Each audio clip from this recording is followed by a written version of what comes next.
Page number 14, freeing yourself from your mind. और प्रश्न है, what exactly do you mean by watching the thinker.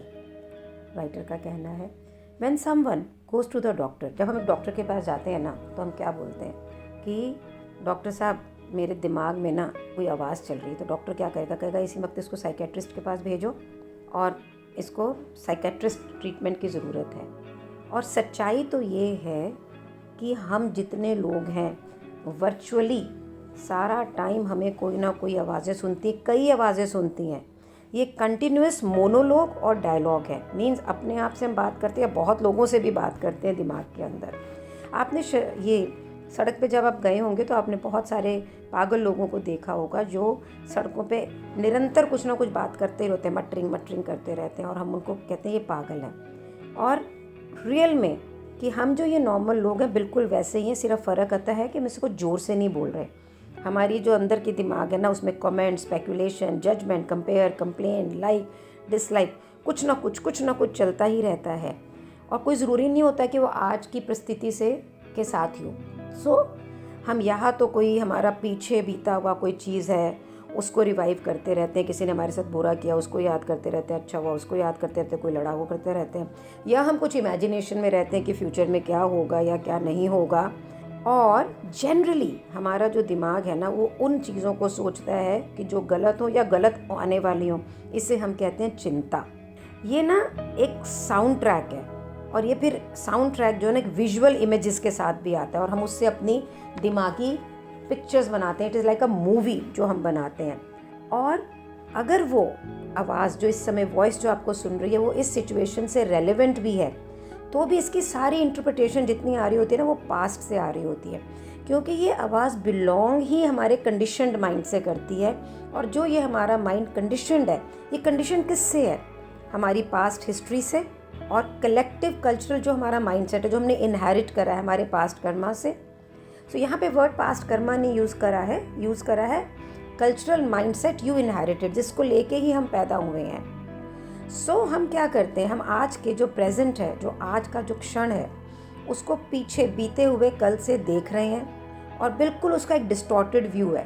और ये ना बहुत अनकॉमन नहीं है कि जो ये हमारी अपनी आवाज़ जो दिमाग में चलती रहती है यही हमारा सबसे बड़ा दुश्मन है। और ये हमें इतना टॉर्मेंट करता है, हमारे हेड में कंटिन्यूसली अटैक करता रहता है, पनिश करता रहता है और drain them with the vital energy. बिल्कुल हमारी एनर्जी को खींच लेता है ये। और ये ऐसी जो ये अनटोल्ड मिजरी और अनहैप्पीनेस है जिसके बारे में हम किसी को बता भी क्या सकते हैं, ये एक तरह की बीमारी है। और अगर हम लाइफ में देखें तो हम बहुत बार जो हमारे बचपन में चीज़ें हुई हैं या किसी और के साथ हुई हमने सुनी भी हैं, वो भी हमें बॉदर करती। किसी और की बहू ने किसी की सास को यातना दी या कुछ किया तो, और हमारा बेटा शादी होने वाला तो हमें लगता है शायद हमको भी ऐसा करेगी, ऐसा सोच ही आता है या क्योंकि हमारी लाइब्रेरी में वो शब्द इम्प्रिंटेड है। And then you are worried कि यार अच्छी लड़की खोजूँ या खोजूँ। हाँ तो हो सकता है मैं 60 साल की हूँ तो ये मेरी थॉट से आ रहा हो, बट ये थॉट मुझे आई, लेकिन ये कहीं थी ना मेरी लाइब्रेरी में तो ही मुझे ये आई, नहीं तो क्यों आती।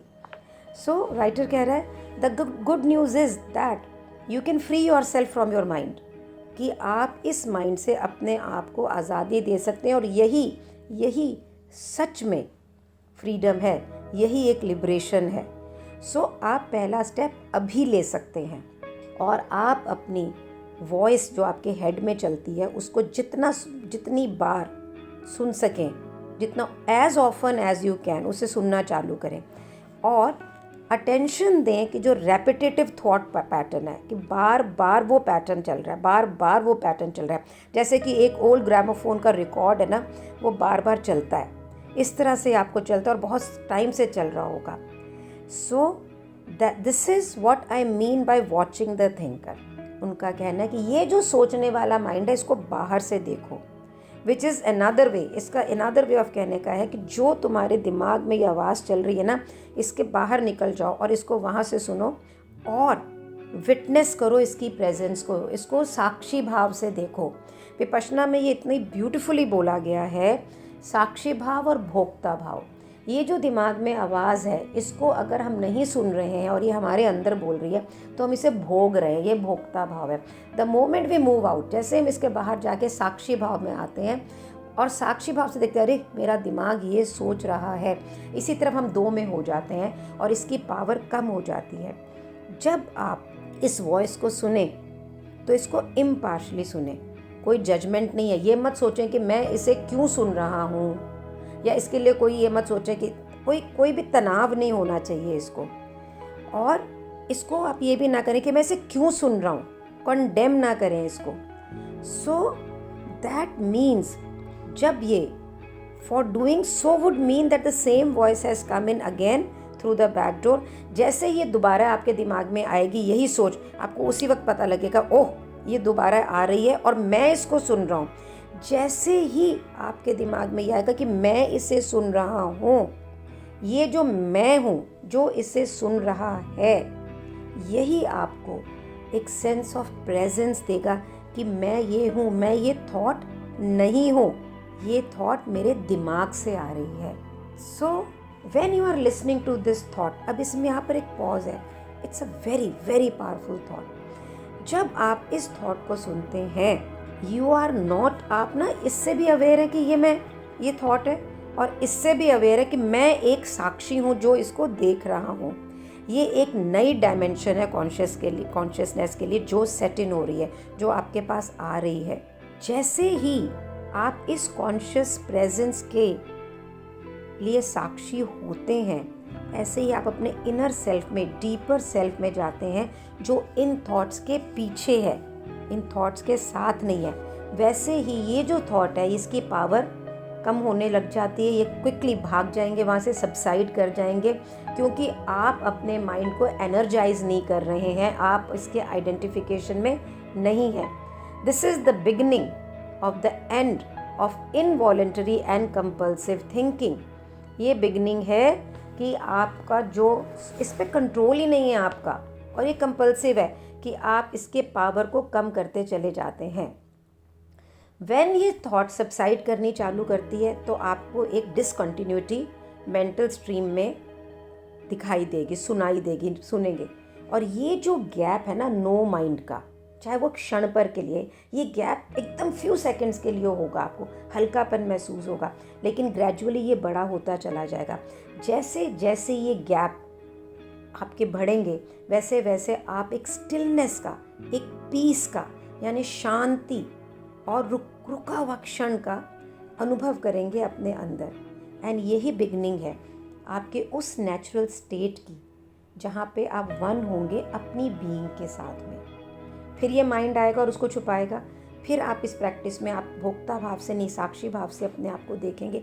धीरे धीरे ये स्टिलनेस और पीस बढ़ता जाएगा, डीपन होता जाएगा।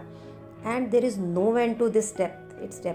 आपको ये एक ऐसे शून्य की तरह है जिसका कोई भी अंत नहीं है, लेकिन आप एक अलग प्रकार की खुशी, जॉय को अपने अंदर उमड़ता हुआ देखेंगे, जो ये जॉय आपकी बीइंग का है, आपके यहाँ होने का है।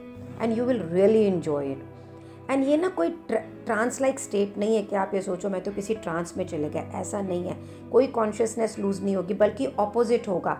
विद दिस आप अंदर से ज़्यादा कॉन्शियसनेस हो जाएंगे और ज़्यादा स्टिल हो जाएंगे। आपकी इतनी वाइटलिटी, आपको अलर्टनेस बढ़ जाएगी। इस स्टेट के अंदर इतनी ज़बरदस्त इनर कनेक्टेडनेस है कि आपको ये लगेगा कि आप हमेशा अवेक हैं, और ये जो माइंड की आइडेंटिफाइड स्टेट है, ये बिल्कुल धूमिल होनी चालू हो जाएगी। और यहीं से शुरू होगा vibrational frequency of energy field, जो आपके फिजिकल बॉडी को रियल में ज़िंदगी देगी। मीन्स वाइब्रेशनल फ्रीक्वेंसी, आपको ये अलग ढंग की वाइब्रेशन महसूस होगी। जैसे जैसे आप ये नो माइंड स्टेट के क्षेत्र में डीपली जाते जाएंगे, रियल्म ऑफ नो माइंड में, वैसे वैसे जैसे कि हमारे देश में बोला जाता है, हमारी ही सभ्यता में जोड़ा जाता है, प्योर कॉन्शियसनेस की स्टेट में आप चले जाएंगे, आते चले जाएंगे। और आपको अपनी प्रेजेंस की इंटेंसिटी को मालूम पड़ेगा, और आपको Joy of thinking, Joy of emotion, अपने खुद के शरीर को होने का जो जॉय है वो भी आपको मिलेगा। और बाकी सब चीज़ें इनसिग्निफिकेंट होती जाएंगी इसके कंपैरिजन में। जो चीज़ें आपको आज के दिन बहुत ही बॉदर करती हैं वो सब ख़त्म होती चली जाएंगी। और जो प्रेजेंस जो कि आप हैं वो जैसे ही मिलना चालू होगा, मेरे पास तो कोई शब्द ही नहीं है उसको बताने के लिए। So let's be in this space. This is page 16. If you are reading the book, please do that and then will meet again. सारी विपश्यना इसी पे आधारित है एंटायरली। मैं विपश्यना गई और शायद मैं उसको इतने अच्छे से नहीं समझ पाई, मुझे बहुत मिला वहाँ, पर जब ये किताब को मैंने पढ़ा, I understood what Vipassana is. So हमारे बड़े, उन्हें ये सब पहले ही मालूम था। इन्हें शब्दों का रूप आजकल के इंटेलेक्चुअल लोगों ने दिया ताकि हम इसे समझ सकें। अदरवाइज़ ये हमारी धरोहर है, हम और कुछ नहीं कर रहे, हम अपने ही धरोहर को एक्सपीरियंस कर रहे हैं। I think we are the few fortunate one. Thank you for being in my life. मुझे भी ये आपकी वजह से मिल रहा है। Thank you so much.